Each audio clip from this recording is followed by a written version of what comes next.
Good afternoon. We are so excited to be with you today.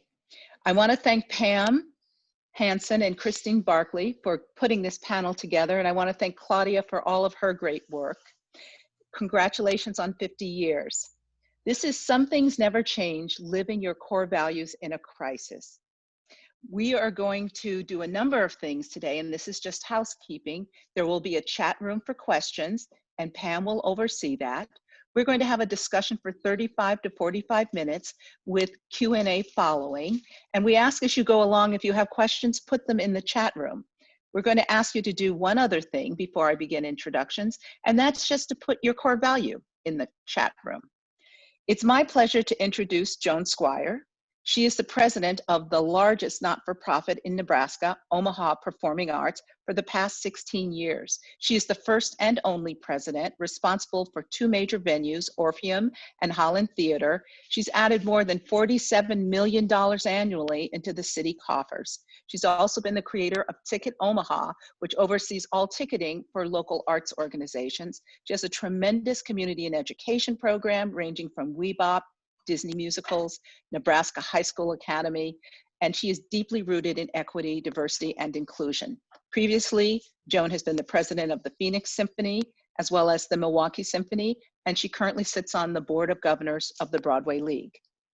Jerry Yoshitomi has a distinguished career in several phases of business, public policy, as an appointee to the California Arts Council, and as chair of several panels at the National Endowment for the Arts, presenting international work while executive director of the Japanese American Cultural and Community Center in Los Angeles, and supporting performing arts centers as a facilitator of the Major University Presenters Consortium. I'm also proud and pleased to say that he's an alumnus of Arizona State University's School of Public Policy. I'm Colleen Jennings-Roggensack, Vice President of Cultural Affairs at ASU and Executive Director of ASU Gamage. I'm responsible for a 300, 3,000, 14,000, and 55,000 seat venues.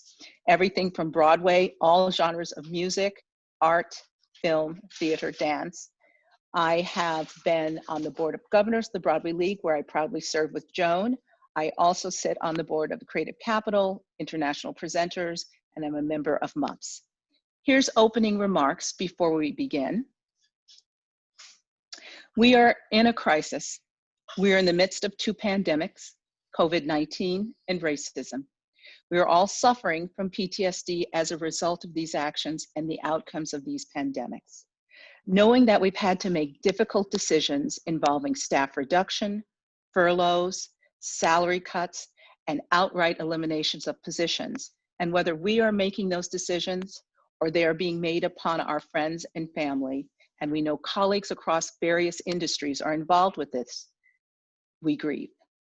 We're in various stages of grieving, and mostly we feel alone and out of control. And through all of this, we must ask ourselves, how do we keep core values in the time of crisis? I want to start and ask Joan to begin. And Joan, I would like you to think in the context of your comments, 3 topics that Pam has asked us to consider: that an individual company, organization, or brand has well-established core values, that the individual company, organization, or brand is aware of and really honest about any differences between what they believe and how they act, and that an understanding of the crisis and how it affects us. Joan, would you please set the tone? Sure, and thank you, Colleen and Jerry and Pam, for asking us to do this. This is an incredibly important topic today.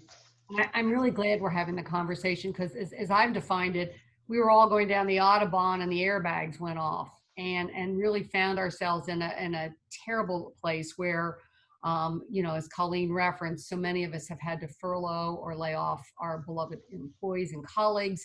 We're trying to figure out what the new reality is, and there is no clear path forward. By way of background, as Colleen referenced, I've been at the organization since its inception. And in the first years, like so many of us, that we focused on our mission, but especially making our economics, selling tickets, booking the artists, and making sure that those are working. And at the beginning of all of our organization, we didn't focus on the core values. And it really was something that really came to apparent as we started to have issues. that was a critical need for the organization. So as we grew as an organization, we refocused and came back to that today, which I'm so glad we did, because now as we're in crisis, we really are learning to reflect that. So as we went through that, we picked, here in Omaha, we have 4 core values. And those core values are trust, team, integrity, and inclusion. Now we have details under each one of those, but those 4 words, those 4 core values inform literally everything we do. And they are reflected in the work that we do. That's the more difficult now because we're virtual, and in how we treat each other. Our staff's evaluated on them. We use them in every day, and we use them to judge the situation and how to resolve that. So, you know, as we talk about all of this, Colleen, I can come back to how we act, but I just wanted to set the stage a little bit, and then I can respond to the other 2 questions, I think, in a few minutes. We'll give Jerry a chance to do that. Thank you. Jerry, would you like to jump in, please? Yeah, so thank you for those who are putting your core values into the chat, and you know, please keep doing so. We're going to refer to those, and actually a little bit later. I guess as a way of beginning, I should say that I was raised in a Japanese American Buddhist and Christian home, and my core values actually came from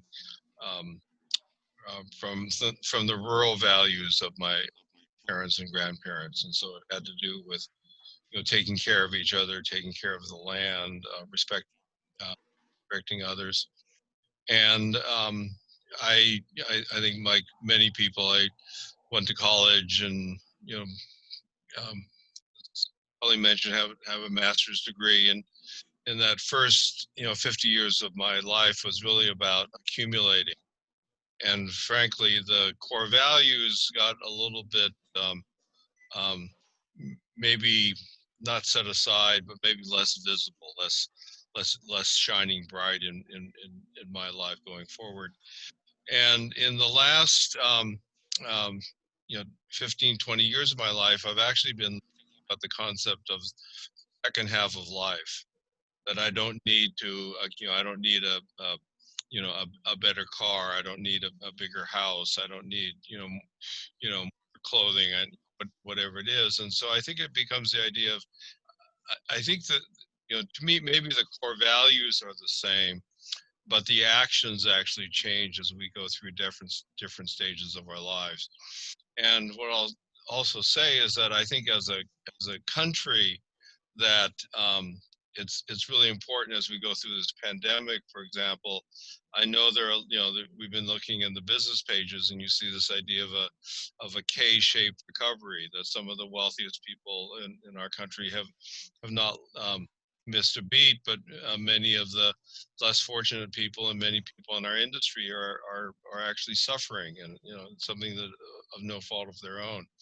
And so I think the idea, what I'm actually looking at now is, how can, in the second half of life, how can my actions actually make things better? I've probably contributed more to political campaigns, frankly, in the last in 2020 than I have in my life, and also to a diversity of campaigns. I've probably donated more to social justice and food banks and other places, as I really think about, if I have $10 in my pocket, how can I help that person who's been out of work for 3 months? So anyway, I think the idea of second half of life. And the other thing to say is, I was reading a quote today that said that one of the advantage of being an older person in the second half of life is that as we make creative changes, that we actually understand the structures and why those rules and laws exist. And so someone talks to me about change in a work rule, for example, I'm old enough to remember why that work rule was created, and maybe it is time now to change that. So thank you, and it's a pleasure to be here, and thank you to IEBA for inviting me to be part of the panel. Thank you, Jerry. In response to the first topic that Pam had us wrestle with, I went back to the very beginning of this organization. And this organization I've been here 28 years.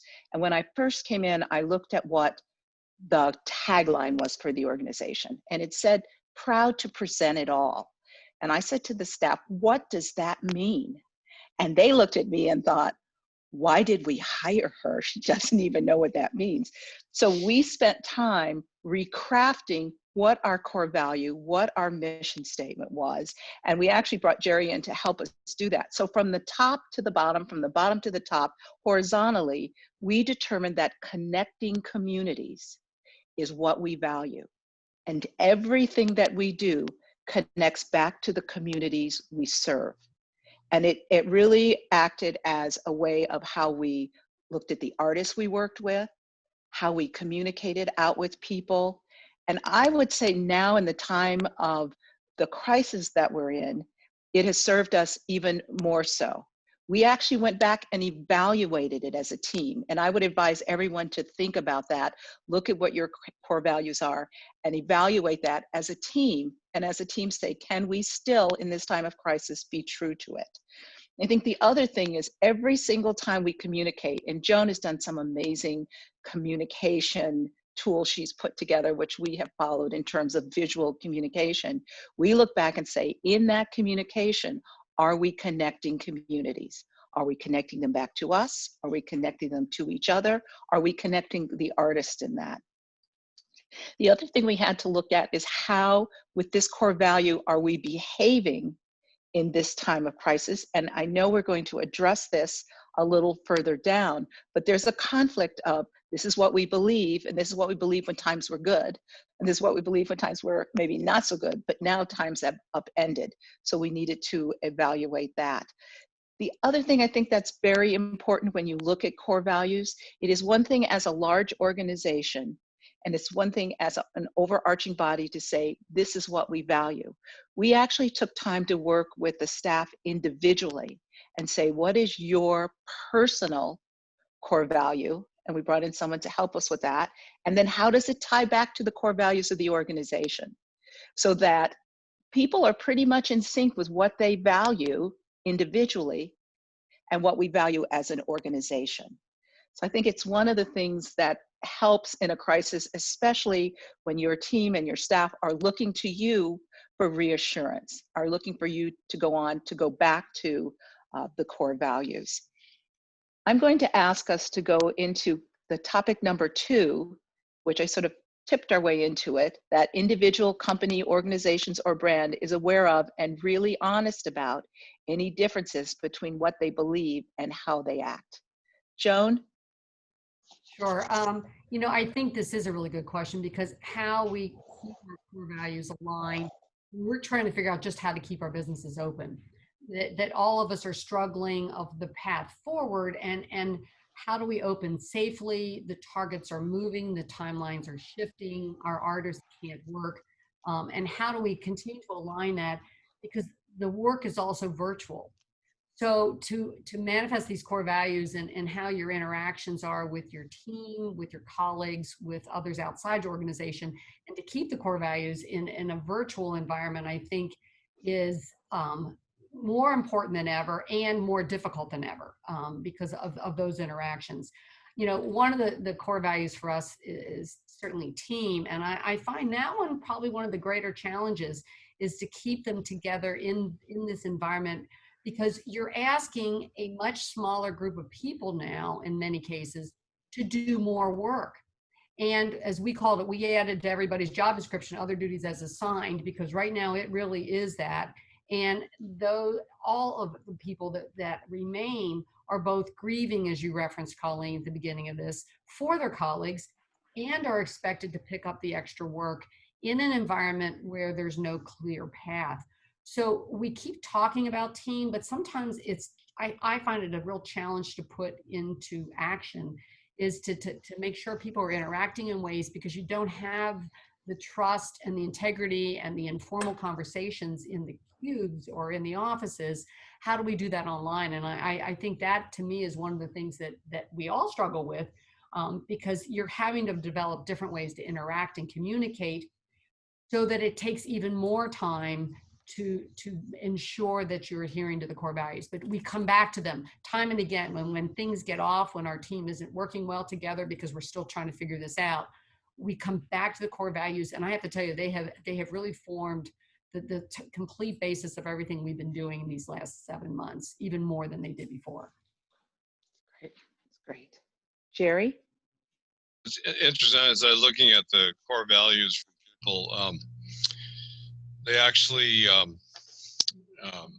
integrity was a word that jumped out of several of the and I will say now that I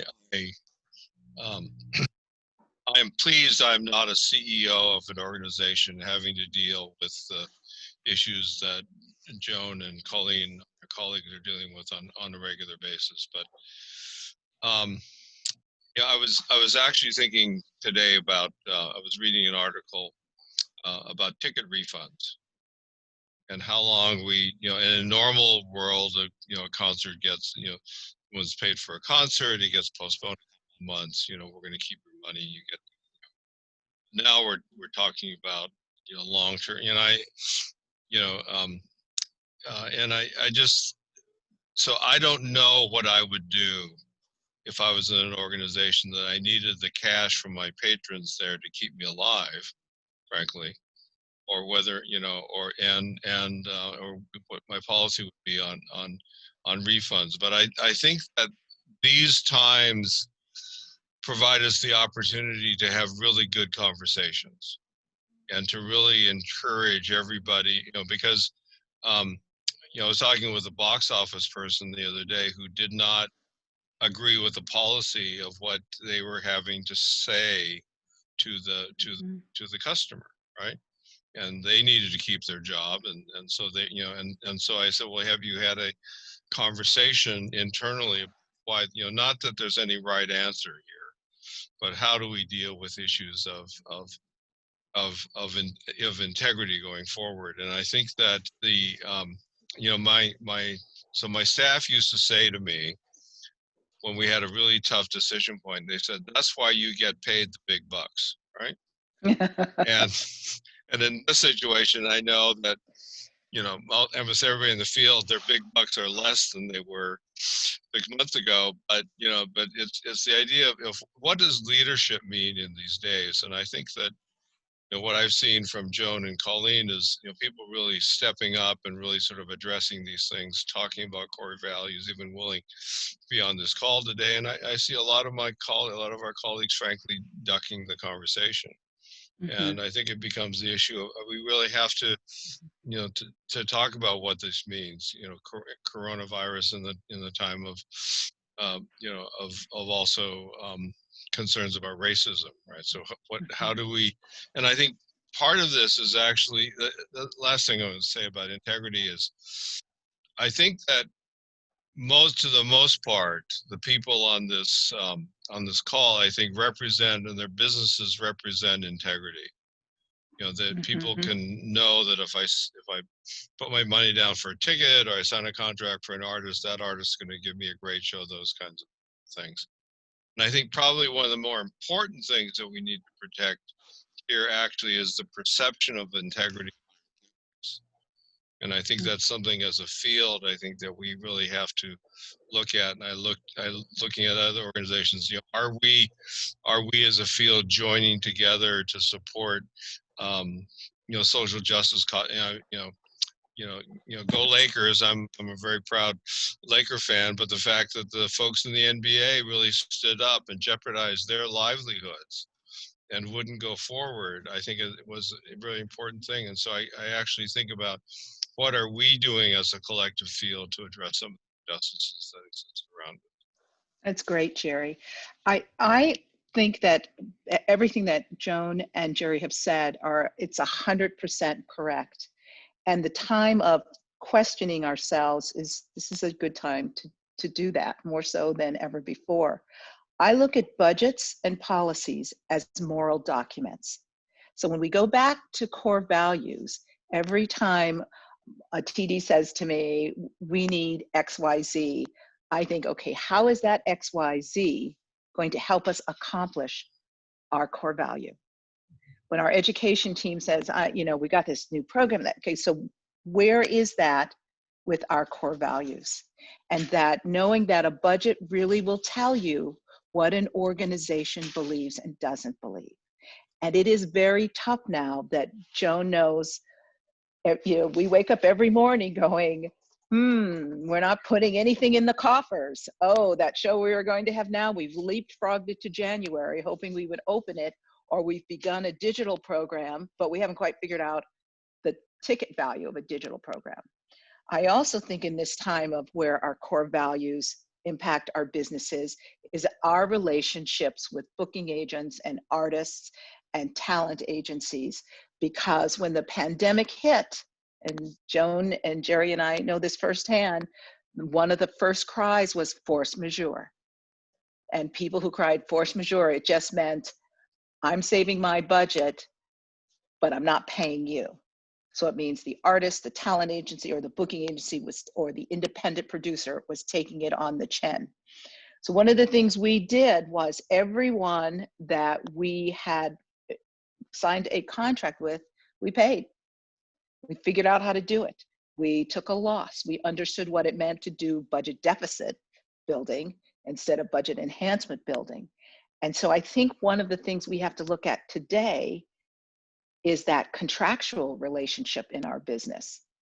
And what does it mean? So for instance, we chose to reinterpret force majeure. Unless the building was burnt to the ground, we had a commitment to that artist, to that booking agent, unless it was burnt to the ground. And I get it, I know everyone was running for cover and trying to figure out how to make it work. But then what we had to do is sit down and say, now going forward, we need to build a contract. So we are in relationships contractually that will service both sides. So I go back to, there are 3 questions I always ask artists, booking agents, or talent buyers that I am in business with. What do you want? What do I want? And what do we want together? And at this time of crisis, we have to continue to say, what do we want together? We have to know what I have to know everything that you want and need out of the relationship, and you have to know everything I want and need, but it's what we want together that we can work on, and together we can survive not just this crisis, but whatever the next crisis is down the road. I think it's also important in budgets and policies, looking at them as moral documents, we think about our staffs, and we think about, as Joan just said, we have now added on other duties as assigned, and we've had to. There's so much work. In fact, I say in our business now, we always thought we all worked as hard as we possibly could. We are now working 10 times harder, 10 times physically and mentally and emotionally harder. So one of the things that we did in looking at our core values of not just connecting communities outside of us, but connecting ourselves as a community, is how do we take care of each other? And the person who, I'm doing a shout out to Neva Bohenick, who is actually my director of business services. She said, we will not cut. We will all take a cut. We are a community connected. We will all do that together. Now, there does come a time when push comes to shove and you're against the wall. But if you look at that and say, okay, for my staff, now it also means that the people, marketing people, front of house people, back of house people, everyone is taking on new duties for everyone to feel like, A, they are all contributing, they're all keeping our core value up front, and there's an excitement about learning new skills. Joan mentioned digital. None of us knew anything about digital. We didn't know how to contract for digital. We didn't know which artists work well in digital, which do not. We did not know how to communicate and get the marketing out for digital. So everyone is in the process of learning something new. So part of that core value of connecting the communities was to connect to communities that we didn't know. I was just on the Zoom with Mike Branch, a colleague of Joan and ours at Michigan State, and we were talking about the legalities of all of the licensing companies and now GMR, and how do we do that knowing we're going to have one-shot deals, but we're also going to have deals where we want that recording to be in an archive so that it can continue to be shared. We want to look at what's doing with our local artists versus artists from the outside, and then how we connect those together. So I think in this whole notion of we have to be honest about it, we have to face facts. So one of the real facts we had to face was initially my technical people were people that are crews. They work with live people loading in shows. So I had to sit down with them, their senior director, and say, so what are we going to do now? What is your responsibility now? Also, at this time where brand and core values, there will come a time when you have to make a cut.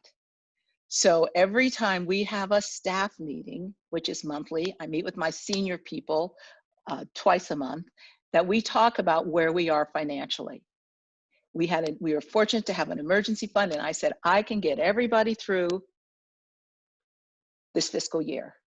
After that, as we move along, I'm going to say to you, things are tight. This is what's going to happen. If you have other opportunities and I can find other opportunities for you, let's move ahead and do that. But it's not going to be one day I'm going to show up and say, okay, 20 of you will be gone. I'm all along, I'm saying, this is where we are. This is where we are. Clearly for Joan and I, the announcement that Broadway is not going to open until June was like, what? And of course, all of the staff's, antenna and spidey senses went up, and immediately we had to have a discussion and talk about, we actually, in terms of core values, need to spend more time making sure everyone in the organization knows how the business runs.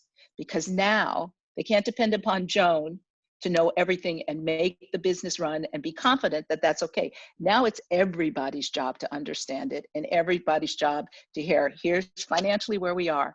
This is what will get us through the next period of time. This is the kind of deficit budget I'm building. While we're at a university, we get no monies from the university. We are financially independent. So it also means for me, what kind of not only foundation development plan I have, but for me to go to the university saying, can you give me a $3 million loan? You can give me a $3 million loan. I can make it through the next 2 years and dig us out of this. And to say to the staff, that's what I'm doing, so that they have an understanding of that. I think we will go on to the third question, because we're at 128, and I'd like us to go to about 135 before we have other Q&As. But that there is an understanding of how the crisis affects us, and I've sort of led into that. Joan?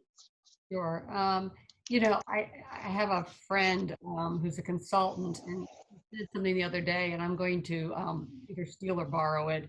But she said she thinks there's 3 types of people that have come through or are in the midst of this right now. There are about 40% who think everything's just going to be exactly the way it was when it's over, and they'll go right back to business. She said about 40% who just want to pull the covers over their head and wait it out. And we've all felt like that occasionally. And the 20% are figuring out what the new normal is going to be. And that, as you've referenced, Colleen, how do we work this new normal? How do we start to figure out to work with our artists and our booking agents and our buyers to reopen in a way that makes sense, takes into account all the issues that we're dealing with through the pandemic, and at the same time addresses the need for inclusion and equity and social justice at the same time. So how do we look at all of that in this universe that we're living and survive economically with the business? You referenced also at the beginning, Colleen, I think we're all going through grieving even now, because the world that we knew doesn't exist. We've had to say goodbye to our colleagues, the way we did business, the way our facilities and our bookings act. Doesn't mean we won't get back to our business, because I truly believe that, and I know everybody here does as well. But what's that going to look like? It is not going to be the same. And how long is it going to take? Those challenges, I think, after we go through this. So as we go through this, we actually put together a 2-year strategic plan to try to lay out a roadmap for our team and our organization over what does this look like as we start to slowly build trust with our audiences. How do we inform them about the safety in our venues? How do we start to look at starting in a very small scale and very tiny steps to build that, to get us to maybe in about 2 years approaching more of the pre-COVID levels. But we've had to lay out that map because people need something I think that helps them have purpose, to help reflect the core values, and to really have something to focus on so that we don't get into just sort of a churn or a spiral, which is really easy, I think, in this environment. But as we come back to that, we've worked closely at underlying the core values to get to us, but it gets them much more energized about work and really starting to come together as a team to deal with everybody's integrity, to deal with our core values, but to have that clear path, and that even a short-term plan, as challenging as it was, you can't put together a new normal. We don't know what it's going to be 3 to 5 years right now, but we do know is we'll get through this with the people. So it's reminding that I think the last piece I will just add is we remind ourselves here every day, everybody is stressed. And we try to treat people with kindness in all of this, because stress at home, you've got parents who are trying to teach their children and do their jobs and do all the balance. You've got the stress of just the general, everything from the election to the environment to everything else that's going on externally, and the stresses of keeping our businesses in there. So we're also trying to remind people that as we look to move forward, to try to treat everybody representing our values and understanding where they're coming from as we work through all of these challenges. Yeah, absolutely. Jerry? A couple thoughts. One is, both mentioned grieving. David Kessler, who was a colleague of Elizabeth Kubler-Ross, has written a recent piece that was actually published in the Harvard Biz Review, I think in the August or September issue. And it basically talks about grieving from an organizational business standpoint. And I think the realization, I think that we actually also, as Joan mentioned, we deal with them sequentially. You know, some days I'm in acceptance, and other days I'm in anger, and all of those things. So I think it's important that we are each, and to allow ourselves to actually go through those things. The other thing I think is incumbent upon us as a field to figure out how we actually create product, for example, for 600 people in an 1,800 seat hall. Right, and we have to figure out what the, shout out to our colleagues at Lead Nebraska, because I think they've been actually operating since July with a socially distant contact tracing parameter to how they're operating. We also saw a large donation to the Music Center in Los Angeles for outdoor concerts on the plaza. I think right. And then we saw the lottery in the UK is actually buying the vacant seats. So they're actually stepping for, obviously, a lot of money, but they're actually buying all the empty seats so that the people can sit in the hall. So it might be 1,000 people in a 3,000 seat hall, but and so I think it's part of us is figuring out what is the business model, how can we address this. I think that a lot of people have actually been doing things with local artists, and I know Colleen particularly has been, and I think Joan as well, doing the local artists who don't have to travel, who don't have to deal with the quarantine. So I think that I was reading a piece from Australia that basically said it may be that maybe what we want to do is make our local more diverse, not necessarily bring in things. I mean, this person suggesting that farmers, for example, should grow 10 crops rather than 1, and to increase local. So I think we're going to be going through this, and it can't be business as usual. We have to wake up in the morning, think about how are things going to be different, because I think if we wait till the halls reopen, we're not going to be alive. No. Right, as I'll say, we're not going to be alive as businesses. Let me say that. But I think there are ways. In fact, I mean, we're seeing people change the way in which we do business, and they're thriving. And the last piece of this, I think, that we have to do is we have to begin to give our customers, our audiences, confidence that it's okay to go back into the hall. Right. So with Lead Nebraska, they had a few hundred. Northrop, at the University of Minnesota had an organ concert, and they had, so what, 2,000, almost 3,000 seat hall, and they had 100 people, and they were ecstatic because they usually have 90 or whatever. I mean, so I think it becomes the idea of actually figuring out how to do this in an aggressive way, and also be willing to make mistakes. I think that's what I've said. I mean, I think, every time I talk to a tech person after a virtual show, they're banging themselves on the head, right? Saying, oh, we should have done this, we should have done that, we should have had another camera, right? All that. And I say to them, hey, you created an hour of music for me that I wouldn't have had if it hadn't been for, and yes, you could do it better next time, but, you got to do it, right the first time, or wrong the first time to do it right the second time. Thank you, Jerry. A couple of things, both Jerry and Joan, that you said is one of the first things Joan talked about was self-care. And I do think at this time, we want to, ourselves in particular, push harder. We want to work, that Zoom starts at 6 a.m. because I'm on Pacific Coast time at the moment. As soon as we learn how to do daylight savings time in Arizona, we'll do it, but we don't know how to do it. And then I work till late at night. So you spend a lot of time and you work from home. We rotate going into our office. So when I'm at home, I seldom have lunch, and I generally don't get to have a bio break because it goes Zoom, Zoom, Zoom, Zoom, Zoom. So we have to learn how to take care of ourselves, because Joan's leadership, Jerry's leadership, and my leadership is what's going to enable our staffs to go forward, and they will model us. So if we don't take the time out, cut the Zoom short, or say, hey, today is a no Zoom day, we need to do that and make that happen. I think the other thing, and Jerry talked about this, and I'm going to use Joan as an example, communication with our audiences.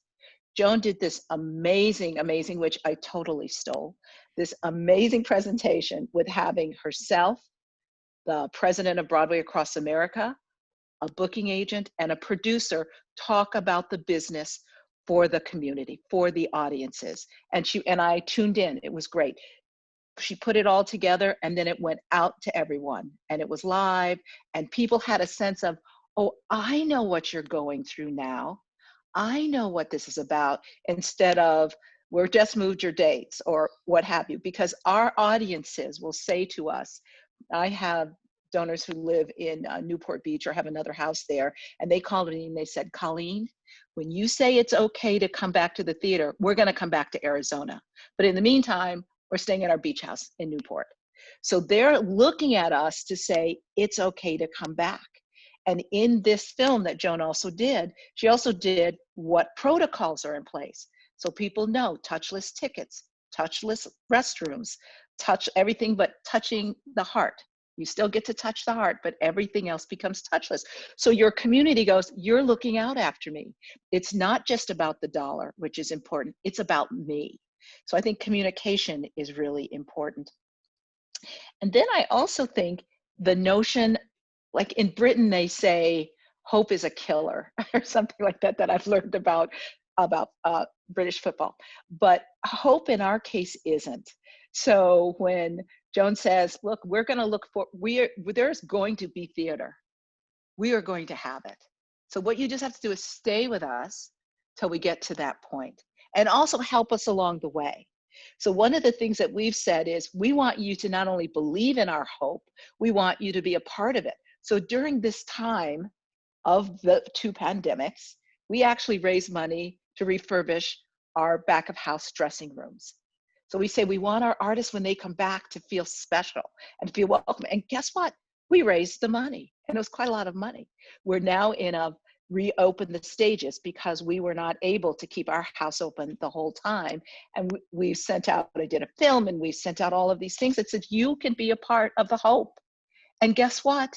People are responding because people want to be a part of the hope.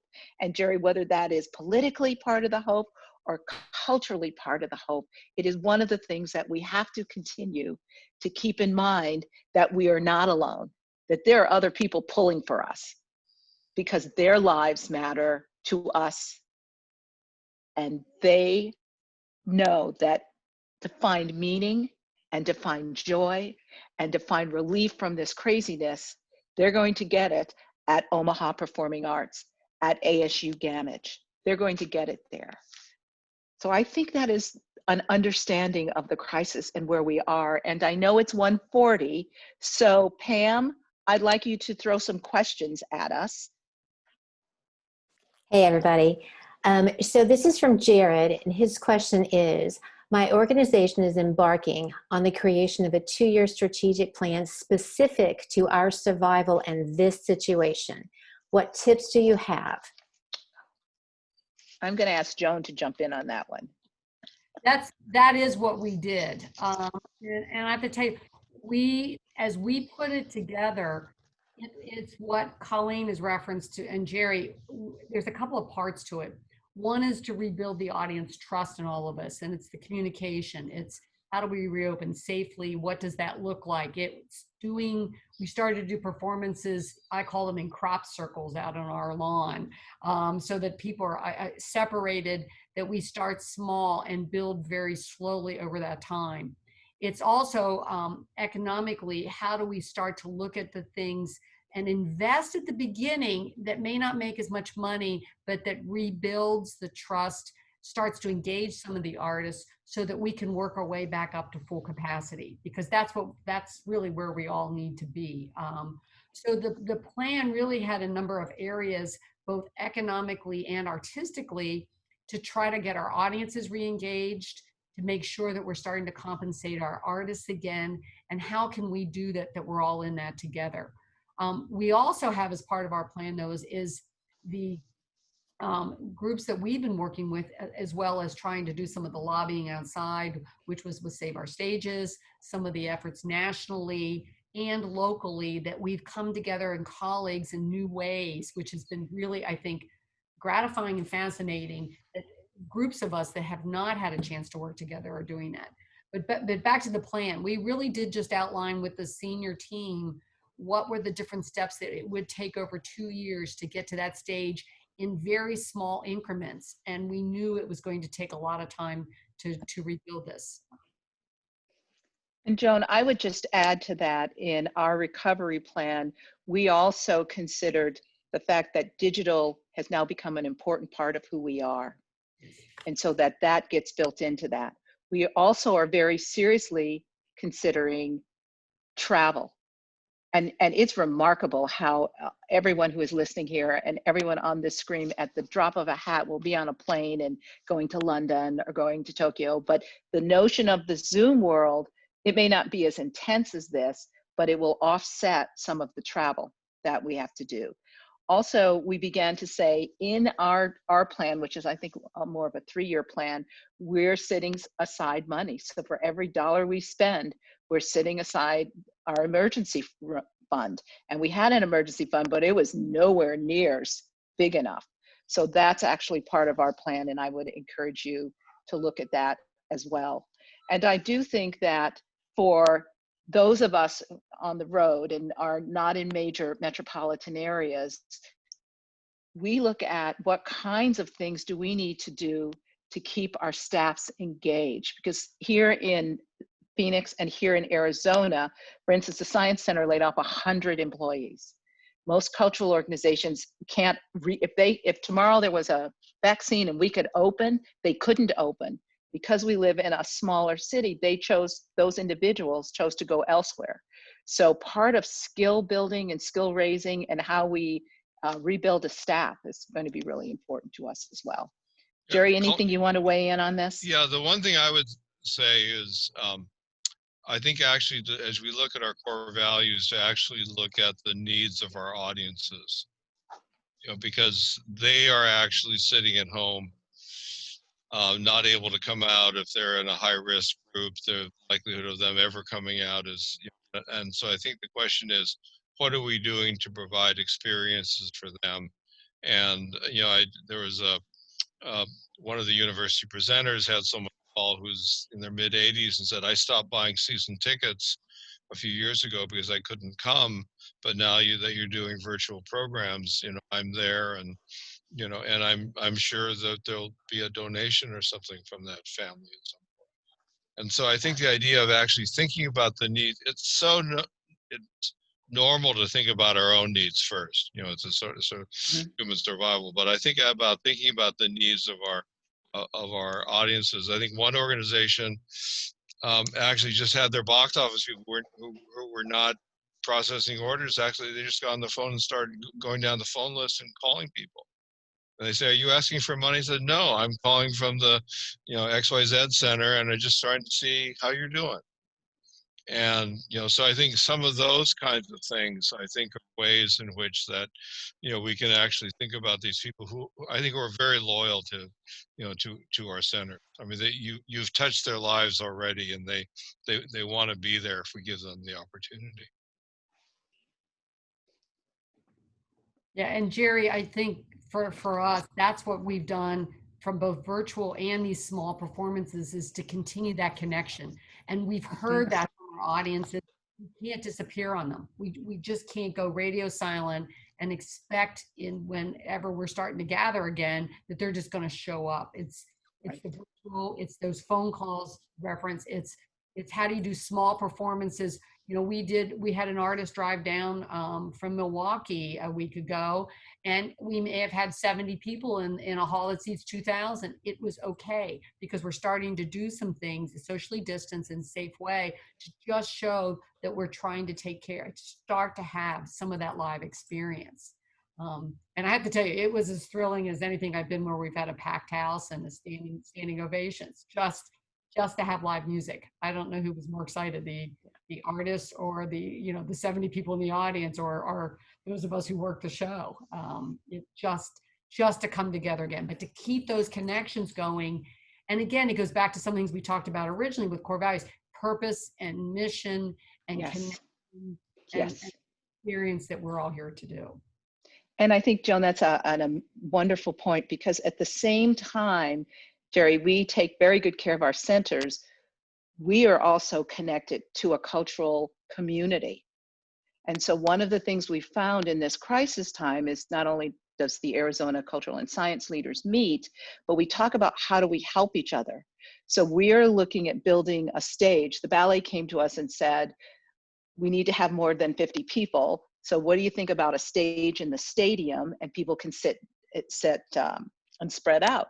And I said, well, let's talk. Let's figure out how to do that. And let's figure out all of the other organizations who are in much smaller spaces where social distancing would mean 6 people, that Arizona Theater Company and the Symphony and the Ballet and Black Theater Troupe, everyone could come and use that stage. So that would be a great way to do it. So I think one of the important things with the crisis, and especially as we move forward, is to understand how interconnected we are and how dependent we are and how we work together to move through this. One simple thing we did, I think there are about 60 of us in the organization, that we said, look, we're going to require masks. Can't come in unless you have a mask on. And then we all went, well, what if we all require masks? And then we say, in Arizona, if you go to a cultural event, or you go to the zoo, or you go to the botanical gardens and science center, you have to wear a mask.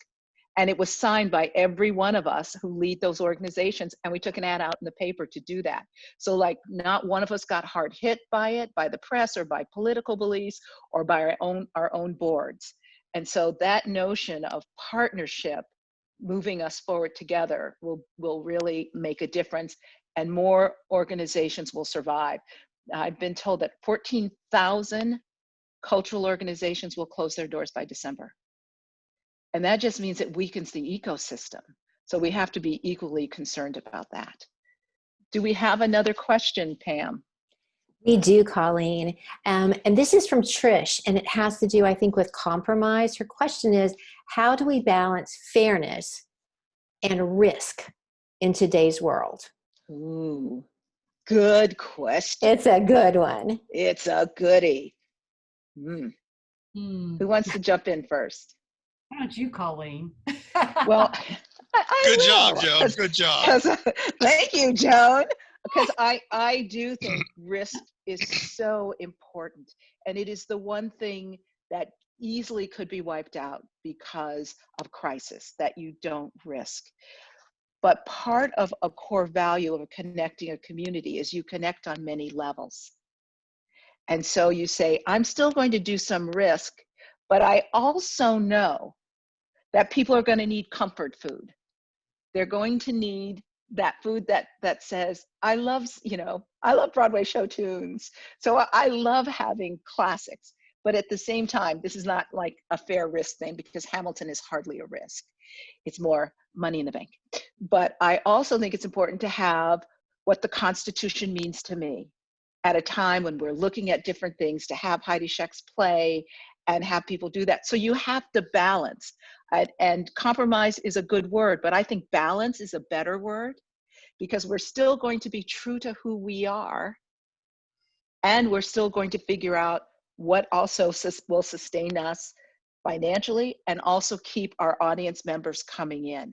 Because I have audience members and amazing donors who love their Broadway. They're like Broadway, Broadway, Broadway. But I have a whole other group who love what we call beyond, and who love seeing Step Africa, and who love the fact that we've been in the jails for 28 years. That's where their heart is.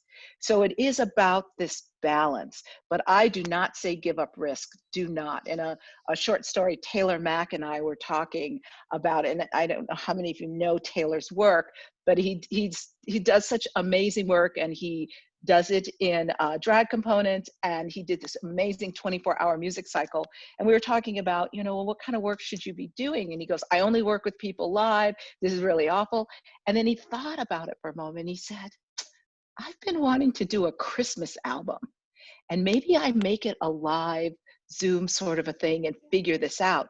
So I think there's a way to also have risk be comforting at the same time, but it is a balance. And your community, your audience, but there are also new people every single day. At least for us in the state of Arizona, 2 people move in, 1 person moves out. So that making that balance is what I think is important. Joan? Yeah, Colleen, and then I think also the risk question is on how the deals are structured now. So go forward, we have to just not have the typical, this is what we have to get, this is what our agents get, this is the artist. Yes, thank you. We have to share. The other piece of the risk is going to be the financial deal. And okay, maybe there's people aren't making the cuts on food and beverage because you can't take your mask off. We're not having the same kind of rent charges, but then the artist's guarantee is a quarter, whatever it is. Yes, less. thank you. So that if we do make some of the funds, we can share in it, but it mostly is going to, rebuild the audience trust to get them back in our venues, and that we're all part of the solution, so that it's not making the same kind of dollar bills out of some of these deals as well. Yes, thank you. Are open and receptive to the kind of teamwork and integrity we have to do to rebuild our business. And I think the other piece of the risk equation is the financial side of it. Is that Jerry? Well, I would suggest that That's good. Thank you, Joan. there's a way to actually think about sharing the financial risk. There was a small club called Sherwin's in Mammoth Lakes, California, and in the summertime they get very few tourists, so the locals actually, it's a good time for the locals to sort of enjoy their time off. And they were trying to get bands from LA and San Francisco, and they couldn't do it. So 30 people got together, they each threw in $100, and they called it Sherwin's Folly, and they would vote amongst themselves, and they would, this was back before much of the internet, so they were sharing CDs and all that. So they would decide on a band, they would pay the band the $3,000 guarantee, and Sherwin said, the more we sell in terms of alcohol that night, the more part of it will go back to the investors, right? So everybody said, hey, you all come, I got $100 on the line here. So they and they wouldn't make $3,000 back, but they'd make $1,500 back in terms of their bar, and they'd vote on the next group. But so I think this actually may be a time to actually think about investor groups, giving some of your loyal donors, and let them have a say. Do they want to bring back Lion King? Rather have Little Mermaid, whatever the show is. And I think Mhm. that I think the way in which we've structured our business actually is just has to be totally rethought, and it's going to drive everybody on the call crazy, because it's not the old normal that I used to, but in fact it will be the new normal. And I think that the adjustments that the sports leagues have been making financially, I think is also an aspect of Yes. this. And so I think that one of the things that colleague Alan Brown said is that the arts industry is like a bank with 3,000 branches but no headquarters. Oh. And and so I think that one of the things to actually think about is, if we had, um, the I'm not sure if they're still doing it, but the West Coast Pac-12 League, they actually negotiated $1 billion loan for Yeah, the they did. athletic departments, right? They did. So, so is there a way, for example, to finance some of these crazy ideas we're talking about, to actually get us through to the next place? And so I think to me, the money is there. We have to be smart enough to figure out how to actually attract and ask and deploy that money. And Jerry, and I think you make a really good point, because I know Joan does a great deal of fundraising, as do we, and the money is there. There are people who really want to support it. Pam, do we have time for one more question? Perhaps we do, or we could wrap with closing thoughts. Okay, Okay, that maybe that's the sounds like best an way to do okay it. thing. There's no big burning question out there. And it's interesting. I think of risk programmatically. Joan went right to the finances. Look, it's good. It's good. We're a good pair. Well, why don't we start with Joan and Jerry with your closing thoughts? Sure. I want to just, I guess I'll circle back to where we started with core values, because I think underscoring, I think all the conversation today is that really is the basis. We have missions, or we want to make money, or we want to book the artists or put on the shows. But the core values that inform who we are as organizations, as people, really, I think, are the guide through this crisis. I think this was a perfect topic for today. Pam, I really applaud you for developing it, and I'm honored to be part of this. And I appreciate the opportunity to talk about it. I think it's something we all have to look at, and I'm glad we've had a chance to discuss it today. Jerry. So I don't think anyone put making money as a core value. I didn't see that in the list. That's over here on my list. To be honest, as we say. But I encourage people to actually just write down on a yellow pad, by your phone or what you're doing, and then just a week from now, just come back to it and say, what in the last week have I done that actually reflects my core values, and what have I done that violates them, and just do a little bit of a sort of an accounting. We don't have any priests. I don't think there are any Catholic priest members of IEBA to do confession, but I think that Could be anyway, Pam. fun. Pam, Could can be you take Pam. confessions? Yeah. Okay. Okay. Well, you want to sign up with Pam to do your. But anyway, just look to see when you've done core values consistent and when you've been inconsistent. Thank you. And I would first of all like to thank Pam. This was a great topic, and one I hope the service organization will take up again. And I want to say the importance of service organizations are more important now than ever before. And we are finding IEBA, we're finding the League, we're finding APAP are all keeping us together and keeping us sane by keeping us focused. So thank you, Pam, for that. Thank you, Christine, for selecting us, and Claudia for your work. I'm going to end with a poem. Historically, pandemics have forced humans to break with the past and imagine their world anew. This one is no different. It is a portal, a gateway between one world and the next. We can choose to walk through it, dragging the carcasses of our prejudice and hatred, our avarice and our data banks and dead ideas, our dead rivers and smoky skies behind us. Or we can walk through lightly with little luggage, ready to imagine another world, and ready to fight for it. Thank you all, and happy 50th.